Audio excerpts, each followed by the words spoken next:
नमस्कार दोस्तों, मैं डिम्पल कुमार आपका स्वागत करता हूं अपने इस channel financial journey with Dimple में।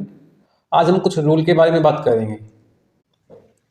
दोस्तों, आप इन रूल की मदद से पैसे कमाने के साथ साथ अपनी फाइनेंशियल कैलकुलेशन को भी काफ़ी फास्ट बना सकते हैं। दोस्तों, आप बिना पेन कॉपी के सिर्फ अपने माइंड में ही कुछ ही सेकंडों में इनकी मदद से कैलकुलेशन कर पाएंगे। इनके लिए आपको मैथ का एक्सपर्ट होने ज़रूरी नहीं है, बस आपको सिंपल सी कैलकुलेशन आनी चाहिए।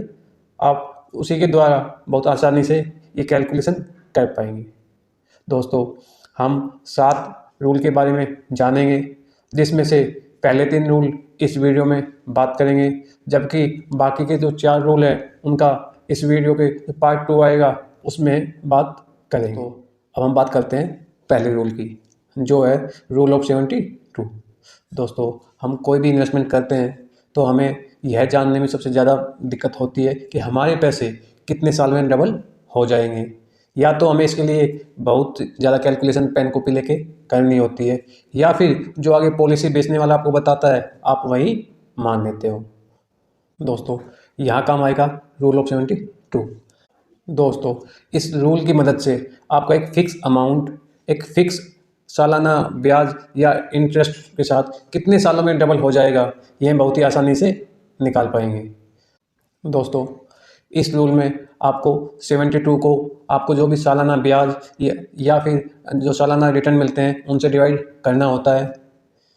इसे हम एक एग्जांपल से समझते हैं। दोस्तों, आपके पास 5 लाख रुपए है जिनकी आप एफडी कराना चाहते हैं और आपको हर साल लगभग 6% रिटर्न मिलने की उम्मीदें हैं। दोस्तों, यहाँ पर हम 72 को जो भी हमारा सालाना ब्याज होगा उससे डिवाइड करेंगे, यानी 72 को 6 से डिवाइड करने के बाद हमारे पास 12 आएगा, मतलब हमारा पैसा लगभग 12 सालों में डबल हो जाएगा। दोस्तों, इसको एक एग्जांपल से समझते हैं। मान लो राहुल के पास 5 लाख रुपए है और उसे वह बैंक में फिक्स डिपॉजिट या एफडी कराना चाहता है। उसे वहाँ पर हर साल 6% के ब्याज मिलने की उम्मीदें हैं। दोस्तों, अब राहुल चाहता है कि उसके पैसे कितने सालों में डबल होंगे, यह कैसे निकालें। तो रूल ऑफ 72 की मदद से हम 72 को 6 से डिवाइड करेंगे और डिवाइड करने के बाद जो हमारे पास 12 आएगा, तो इसका मतलब यह है कि उसके पैसे लगभग 12 साल में डबल हो जाएंगे। दोस्तों, अब हम देखेंगे कि क्या रूल ऑफ 72 वाकई में काम कर रहा है। तो इसके लिए हम फ़ोन के कैलकुलेटर को यूज करेंगे और वहाँ पर निकाल के देखेंगे। दोस्तों, अब हम चलते हैं फ़ोन की कैलकुलेटर पर। यहाँ पर हम 5 लाख रुपए का अमाउंट लेंगे जो राहुल बैंक के फिक्स डिपॉजिट में इन्वेस्ट कर रहा है। यहाँ पर हम 6% रेट ऑफ इंटरेस्ट अज्यूम करेंगे और हमने वहाँ पर देखा था कि 12 साल में राहुल का पैसा डबल हो रहा था, तो यहाँ पे हम टाइम पीरियड 12 साल लेंगे। अब दोस्तों, देखते हैं कि क्या 5 लाख वाकई में 12 साल में डबल हो रहे हैं। दोस्तों, अब आप फ़ोन के स्क्रीन पर देख सकते हैं कि राहुल का 5 लाख का अमाउंट 12 साल में 10,06,000 रुपये हो रहा है। दोस्तों, आपको रूल ऑफ 72 में यह ज़रूर ध्यान रखना है कि जो भी समय निकलेगा वह बिल्कुल एक्यूरेट नहीं निकलेगा। हाँ, आपको लगभग अंदाज़ा आ जाएगा। दोस्तों, अब बात करते हैं सेकंड रूल की, जो है 6x रूल। तो आपके पास एक इमरजेंसी फंड हमेशा होना चाहिए, जिससे आपकी किसी भी इमरजेंसी में उस पैसे को यूज़ कर पाएँ। अब दोस्तों, यह इमरजेंसी फंड कितना होना चाहिए, यह भी एक समस्या है। इसके लिए काम आता है 6x रूल। इसका मतलब है कि आपके जो भी मासिक खर्चे हैं उनका 6 गुना कम से कम आपके पास इमरजेंसी फंड बैंक के सेविंग अकाउंट या एफडी अकाउंट में होना चाहिए। दोस्तों, इसे भी एक एग्जांपल से समझते हैं। मान लो आपका मासिक खर्चा 15,000 रुपये है, तो आपके पास 15 गुना 6 मतलब 90,000 रुपये आपके बैंक के सेविंग अकाउंट या फिर एफडी अकाउंट में होने चाहिए। दोस्तों, अब बात करते हैं अगले रूल की, जो है 3 गुना 3 गुना 3। दोस्तों, यह रूल आपको एक ओवरव्यू देता है कि आपको कहाँ कहाँ पे खर्चे या इन्वेस्ट करने चाहिए। दोस्तों, इस रूल में पहला तीन आवश्यक जगह इन्वेस्ट करने को लेकर है, जिसमें से पहला है टर्म प्लान, दूसरा है हेल्थ प्लान और तीसरा है इमरजेंसी फंड। दोस्तों, आप सभी के पास एक टर्म प्लान होना बहुत ज़रूरी है। यह सिर्फ फैमिली में अर्निंग पर्सन के पास होना चाहिए। वहीं सेकंड हेल्थ प्लान, यह भी आपके लिए बहुत ज़रूरी है और यह आपकी पूरी फैमिली के लिए होना चाहिए। वहीं तीसरा इमरजेंसी फंड, यह आपको अभी बताया ही है कि आपके मासिक खर्चों का कम से कम 6 गुना होना चाहिए।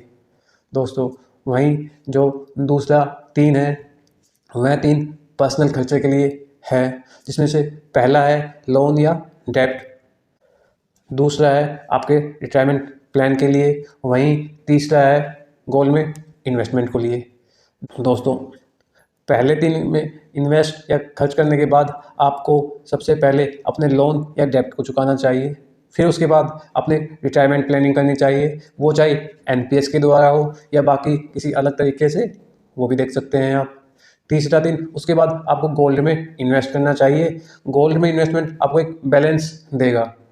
यह आपको एफडी या आरडी से ज़्यादा रिटर्न मिलेंगे, वहीं स्टॉक या म्यूचुअल फंड से थोड़ा कम मिलेंगे।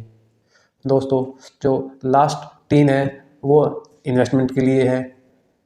इसमें पहला आपका रियल एस्टेट इन्वेस्टमेंट के लिए, दूसरा स्टॉक मार्केट के लिए, तीसरा म्यूचुअल फंड के लिए। दोस्तों, इनमें से आप अपने फाइनेंशियल कंडीशन या फिर अपनी फाइनेंशियल नॉलेज के अकॉर्डिंग किसी में भी इन्वेस्ट कर सकते हैं। आप चाहे तो तीनों में ही इन्वेस्ट करके अच्छे से डाइवर्सिफाई कर सकते हैं। हम यहाँ पर इन्वेस्टमेंट ऑप्शंस को या फिर हेल्थ प्लान या टर्म प्लान को ज़्यादा एक्सप्लेन नहीं कर रहे हैं, क्योंकि इनके लिए अलग से वीडियो बनाई हुई है जिनका लिंक डिस्क्रिप्शन में दिया हुआ है, आप वहाँ पर जाकर देख सकते हैं। दोस्तों, हम इस वीडियो को एंड करने से पहले एक बार जल्दी से रिवाइज करते हैं। हमने इस वीडियो में 3 फाइनेंशियल रूल के बारे में बात करी। पहला है रूल ऑफ 72। इसमें हम 72 को जो भी हमारे सालाना रिटर्न है उनसे डिवाइड करेंगे, जिस पर हमें हमारा पैसा कितने सालों में डबल हो सकता है यहाँ हम आसानी से निकाल सकते हैं। सेकेंड रूल में हमने 6x रूल के बारे में बात करी। 6x का मतलब है कि हमें अपने मासिक खर्चों का कम से कम 6 गुना अपने बैंक के सेविंग अकाउंट या फिर एफडी अकाउंट में रखना चाहिए। वहीं पर हमने तीसरे रूल के बारे में बात करी, जो है 3 गुना 3 गुना 3। इसमें पहला 3 हमारे 3 आवश्यक इन्वेस्टमेंट के लिए है। उसमें से पहला है टर्म प्लान, दूसरा हेल्थ प्लान, तीसरा इमरजेंसी फंड। वहीं दूसरा 3 है वो 3 पर्सनल इन्वेस्टमेंट के लिए है, जिसमें पहला लोन या डेब्ट को चुकाने के लिए, वहीं दूसरा अपने रिटायरमेंट प्लान के लिए, वहीं तीसरा गोल्ड में इन्वेस्टमेंट के लिए।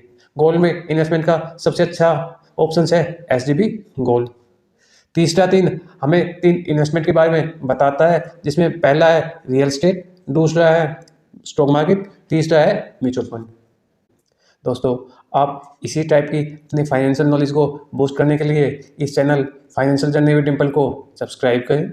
साथ ही इस वीडियो को लाइक व अपने फैमिली मेम्बर और अपने दोस्तों के साथ शेयर करें। अगर आपके कोई भी डाउट या कोई भी आपका सजेशन है तो कमेंट करें। हम जल्दी एक नई वीडियो के साथ मिलते हैं। जय हिंद दोस्तों।